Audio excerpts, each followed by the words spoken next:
నమస్కారం. సంగ్రహ స్టూడియో న్యూస్కి స్వాగతం. హెడ్లైన్ చూద్దాం.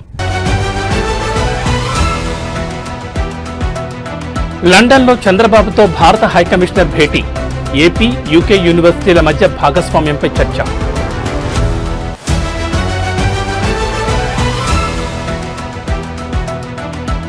ఎమ్మెల్యేల అనర్హత పిటిషన్లు నవంబర్ 6 నుండి స్పీకర్ విచారణ.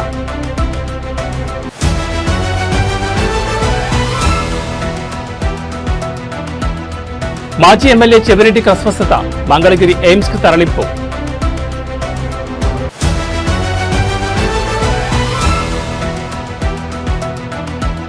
ఏపీకి పెట్టుబడుల చాతర. 9.8 లక్షల కోట్ల విలువైన ఒప్పందాలు. ఇక డీటెయిల్స్ చూస్తే లండన్ పర్యటనలో ఉన్న ఆంధ్రప్రదేశ్ ముఖ్యమంత్రి చంద్రబాబుతో యూకేలో భారత హైకమిషనర్ విక్రమ్ దొరైస్వామి సమావేశమయ్యారు. ఈ భేటీలో ఏపీ, యూకేల మధ్య విద్యా సంబంధాలను బలోపేతం చేయడంపై వీరు ప్రధానంగా చర్చించారు. రాష్ట్రంలోని విద్యార్థులకు ప్రపంచ స్థాయి అవకాశాలు కల్పించే దిశగా ఈ సమావేశం జరిగినట్లు తెలుస్తోంది. ఈ సందర్భంగా ఏపీతో యూకేలోని పలు ప్రతిష్టాత్మక విశ్వవిద్యాలయాలు, విద్యా సంస్థలు కలిసి పనిచేసే విషయంపై ఇరువురు నేతలు చర్చించుకున్నారు. ముఖ్యంగా 4 కీలక అంశాల్లో భాగస్వామ్యం ఏర్పాటు చేయాలనే ప్రతిపాదనపై వీరి మధ్య సంభాషణ జరిగింది. కేంద్ర ప్రభుత్వ సహకారంతో జాయింట్ వెంచర్లు ఏర్పాటు చేయడం ద్వారా విద్యారంగంలో కొత్త అవకాశాలు సృష్టించడంపై దృష్టి సారించారు. అలాగే ఏపీ, యూకే వర్సిటీల మధ్య విద్యార్థుల మార్పిడి కార్యక్రమాలను ప్రోత్సహించడం ద్వారా ఇరు ప్రాంతాల విద్యార్థులు విజ్ఞానాన్ని, సాంస్కృతిక అంశాలను పరస్పరం పంచుకునేలా చూడాలని నిర్ణయించారు. ఈ కార్యక్రమాల ద్వారా ఏపీ విద్యార్థులకు అంతర్జాతీయ ప్రమాణాలతో కూడిన విద్య, పరిశోధన అవకాశాలు లభిస్తాయని ప్రభుత్వం భావిస్తోంది. ఈ భేటీ ఏపీ, యూకే మధ్య విద్యా సంబంధాల్లో ఒక కీలక ముందడుగుగా భావిస్తున్నారు.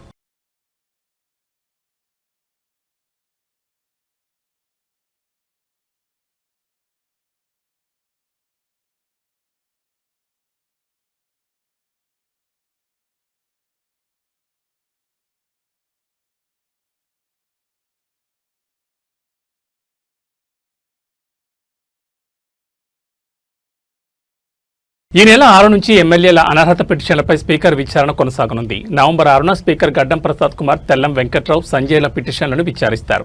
7న పోచారం శ్రీనివాసరెడ్డి, అరికెప్పుడు గాంధీల పిటిషన్ల విచారణ జరుగుతుంది. 12న తెల్లం వెంకట్రావు, సంజయ్ల పిటిషన్లపై రెండోసారి విచారణ కొనసాగనుంది. 13న పోచారం, అరికెప్పుడు గాంధీల పిటిషన్లపై మరోసారి విచారణ నిర్వహిస్తారు. రెండో విడతలో 4 ఎమ్మెల్యేల అనర్హత పిటిషన్లు విచారించనున్నారు. గత 4 రోజుల కిందట తెలంగాణలో ఎమ్మెల్యేల అనర్హత పిటిషన్పై విచారణకు శాసనసభ స్పీకర్ కార్యాలయం సుప్రీంకోర్టును గడువు కోరింది. గతంలో సుప్రీంకోర్టు విధించిన 3 నెలల గడువు అక్టోబర్ 31తో పూర్తయింది. దీంతో మరో 2 నెలల గడువు ఇవ్వాలని స్పీకర్ ప్రసాద్ కుమార్ కార్యాలయం దేశ అత్యున్నత న్యాయస్థానాన్ని కోరింది. 4 ఎమ్మెల్యేల విచారణ మాత్రమే పూర్తయిందని, అంతర్జాతీయ సదస్సులు ఉండడంతో గడువు సరిపోలేదని సుప్రీంకోర్టు తెలిపింది.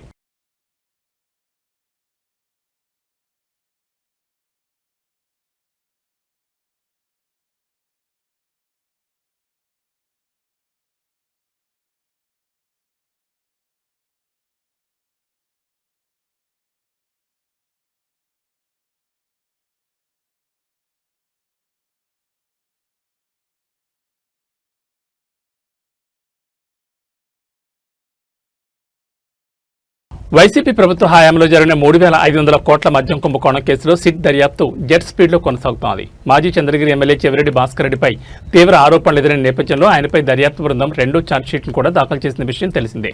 ఈ కేసులో భాస్కర్ రెడ్డి, ఆయన అనుచరుడు వెంకటేష్ నాయుడు, పిఏలు బాలాజీ, నవీన్లపై అక్రమ ముడుపుల వసూలు, ఎన్నికల ఖర్చులకు డబ్బు పంపిణీలో కీలక పాత్ర పోషించారని సిట్ పేర్కొంది. ప్రస్తుతం చెవిరెడ్డి భాస్కర్ జ్యుడిషియల్ కస్టడీలో విజయవాడ జిల్లాలో జైల్లో ఉన్నారు. ఈ క్రమంలోనే ఆయన ఇవాళ అస్వస్థతకు గురయ్యారు. తాను పలు అనారోగ్య సమస్యలతో బాధపడుతున్నట్లుగా జైలు అధికారులకు తెలిపారు. దీంతో ఆయన్ను సిట్ అధికారులు చికిత్స నిమిత్తం మంగళగిరి ఎయిమ్స్కు తరలిస్తున్నారు. కాగా వైసీపీ హయాంలో మద్యం సరఫరా కంపెనీలు, డిస్టిలరీల నుంచి నెలకు 60 నుంచి 70 కోట్ల ముడుపులు కొల్లగొట్టినట్లుగా సిట్ తేల్చింది. ఈ సొమ్ములో 250 నుంచి 300 కోట్లు ప్రకాశం, నెల్లూరు, చిత్తూరు జిల్లాలో వైసీపీ అభ్యర్థులకు ఎన్నికల ఖర్చులకు చేస్తారని పేర్కొన్నారు. చెవిరెడ్డి భాస్కర్ రెడ్డి ఈ ప్రక్రియలో ప్రధాన మధ్యవర్తిగా పనిచేశారని, హైదరాబాద్లోని నిహారిక ఇంటర్లేక్ అపార్ట్మెంట్, మారుతి టవర్స్ వంటి ప్రదేశాల్లో డబ్బు దాచి రాజ్ కసిరెడ్డి ద్వారా తరలించారని అభియోగాలున్నాయి. ఆయన అనుచరుడు వెంకటేష్ నాయుడు డబ్బు లావాదేవీలు చేపట్టారని హైదరాబాద్ ఫామ్ హౌస్లో 35 కోట్లు లేఖించిన వీడియో సిట్ సంపాదించింది. ముడుపులు డిస్టిలరీ కంపెనీల నుంచి వచ్చాయని, భాస్కర్ రెడ్డికి పంపారని సిట్ అధికారులు చెబుతున్నారు. భాస్కర్ రెడ్డి మాజీ గన్మ్యాన్ మదన్ రెడ్డి గిరిని విచారించినప్పుడు తమపై ఒత్తిడి చేసి తప్పుడు సాక్ష్యాలు రుద్దుతున్నారని ఆరోపణలు చేశారు. అయితే సిట్ ఇవి రాజకీయ కుట్రలని కొట్టిపాడేసిన విషయం తెలిసిందే.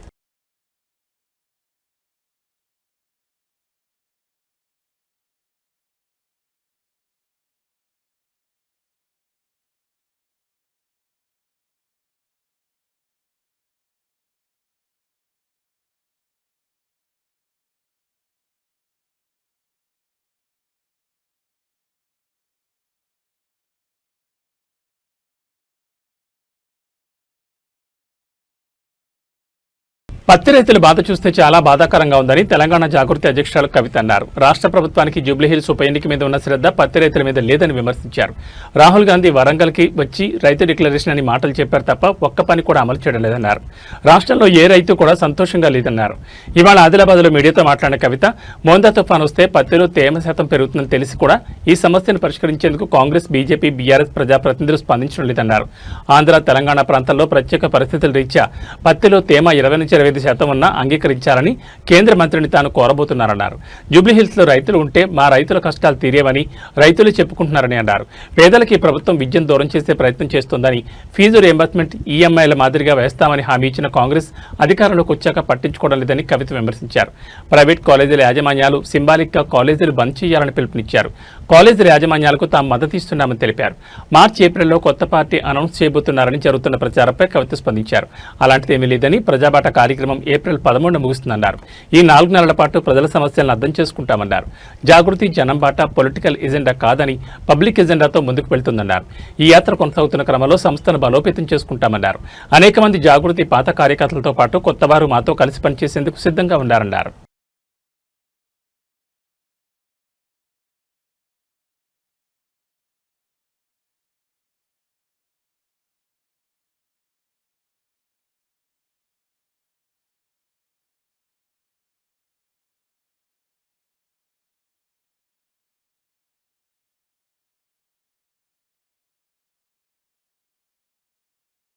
తమిళ రాజకీయాలకు ప్రవేశించిన ప్రముఖ నటుడు విజయ్ నాయకత్వంలోని తమిళిక వెట్రి కళగం పార్టీ తన సంస్థాగత నిర్మాణంలో కీలక నిర్ణయం తీసుకుంది. పార్టీ ఆధ్వర్యంలో నిర్వహించే సభలు, సమావేశాలు, ప్రచార కార్యక్రమాల్లో జన నియంత్రణ, ప్రజలకు భద్రత కల్పించేందుకు తొండర్ అనే పేరుతో ప్రత్యేక విభాగాన్ని ఏర్పాటు చేసింది. సెప్టెంబర్ 27న కరూరులో విజయ్ నిర్వహించిన రోడ్ షోలో భారీ తొక్కిసలాట జరిగిన విషయం తెలిసిందే. ఈ దుర్ఘటనలో 41 మంది మరణించగా 60 మందికి పైగా గాయపడ్డారు. ఈ విషాదం నేపథ్యంలో భారీగా తరలివచ్చే జనసందోహాన్ని నియంత్రించేందుకు సరైన వ్యవస్థ లేకపోవడమే ప్రధాన కారణంగా పార్టీ గుర్తించింది. డీఎంకే, ఎండీఎంకే వంటి పార్టీల తరహాలో తమకు ఒక శిక్షణ పొందిన వాలంటీర్ల బృందం అవసరమని భావించి తొండర్ అని ఏర్పాటు శ్రీకారం చుట్టింది. ఈ కొత్త విభాగం పార్టీ కార్యక్రమాల సమయంలో జనసమూహాన్ని క్రమబద్ధీకరించడం, భద్రతా వలయాలు ఏర్పాటు చేయడం, స్థానిక పోలీసులు, వైద్య బృందాలతో సమన్వయం చేసుకోవడం వంటి బాధ్యతలు నిర్వర్తిస్తుంది.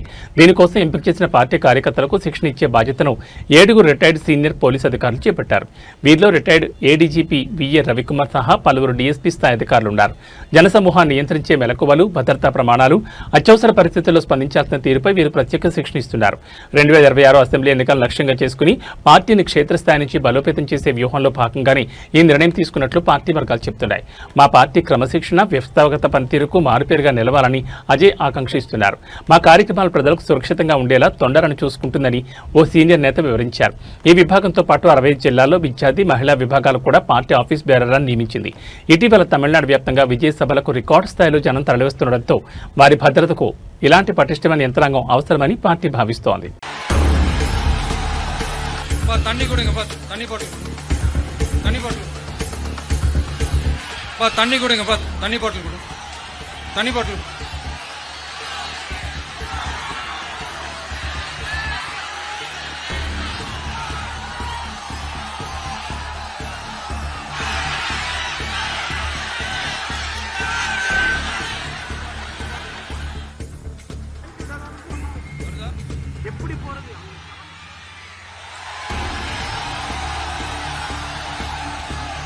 நண்பா கொஞ்சம் வழி விட்டுருங்க.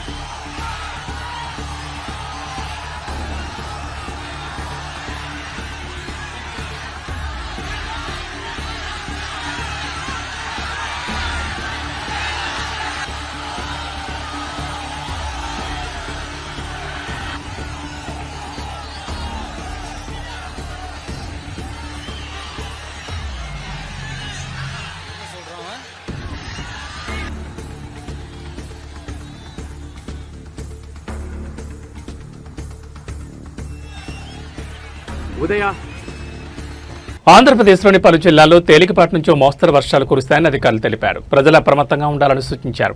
ఆంధ్రప్రదేశ్లోని పలు జిల్లాల్లో మంగళవారం పిడుగులతో కూడిన వర్షాలు కురిసే అవకాశం ఉందని ఏపీ విపత్తుల నిర్వహణ సంస్థ ఒక ప్రకటనలో వెల్లడించింది. ముఖ్యంగా కోనసీమ, తూర్పుగోదావరి, పశ్చిమ గోదావరి, కృష్ణా, బాపట్ల, పల్నాడు, ప్రకాశం, నెల్లూరు, అనంతపురం, చిత్తూరు, తిరుపతి జిల్లాల్లో అక్కడక్కడ తేలికపాటి నుంచి మోస్తరు వర్షాలు పడతాయని పేర్కొంది. మిగిలిన జిల్లాల్లో తేలికపాటి జల్లులు కురిసే అవకాశం ఉందని తెలిపింది. వర్షం కురిసే సమయంలో ఉరుములు, మెరుపులు కూడా ఉంటాయని, ఆ సమయంలో ప్రజలు సురక్షిత సురక్షిత ప్రాంతాల్లో ఉండాలని, పొలాల్లో పనిచేసే రైతులు, కూలీలు చెట్ల కింద ఆశ్రయం పొందొద్దని స్పష్టంగా హెచ్చరించింది.